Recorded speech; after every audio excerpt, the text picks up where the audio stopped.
J'aime beaucoup les livres sacrés. La Bible, le Coran, la Bhagavad Gita, etc. Pourquoi j'aime ces livres? Parce que pour moi, ce ne sont pas des livres religieux. Ce sont des livres sacrés, parce que ce qu'ils contiennent est vraiment de l'ordre du sacré. C'est-à-dire que ces livres recèlent en eux toutes les ressources de comment vivre quand on est un humain, comment vivre en tant qu'humain, à la fois comment vivre avec soi et avec les autres. Or, il est un enseignement dans la Bible, puisque c'est celle que je connais le mieux. Il y a une phrase de Dieu qui dit ceci, un enseignement de Dieu qui dit « Bénis chaque malheur qui t'arrive, car c'est ce qui va te permettre de te rapprocher de Dieu, de devenir encore plus fort. » Et sachant que après chaque épreuve, lorsque tu sauras y voir un enseignement, eh bien, tu vivras quelque chose d'encore plus fort et d'encore plus grand.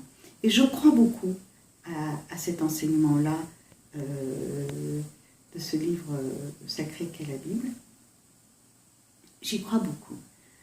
Pour moi, une fausse couche est de cet ordre-là, est une épreuve de cet ordre-là.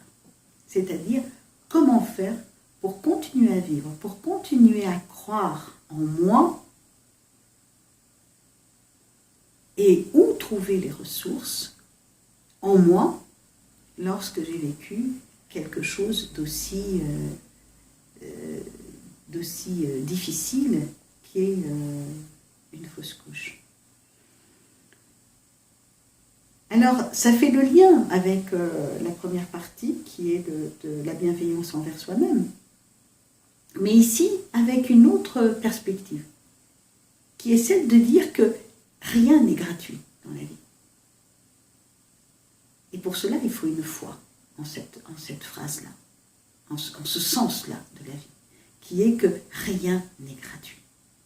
Si on s'y attarde sur chaque chose qui nous arrive, ça ne veut pas dire que c'est facile, hein, c'est même d'une douleur incroyable, mais si, au lieu de le voir simplement comme un désastre, nous arrivons à un moment donné, peut-être pas tout de suite, parce que ce n'est pas forcément humain de prendre ce détachement du malheur pour pouvoir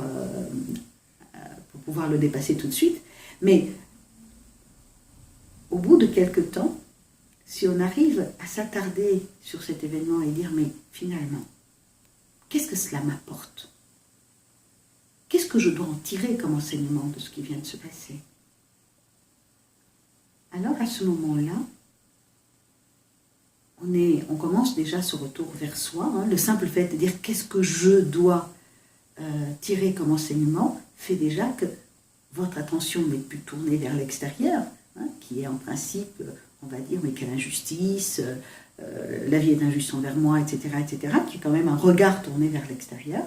Et là, on va au contraire tourner ce regard vers l'intérieur en disant en quoi ce qui vient de m'arriver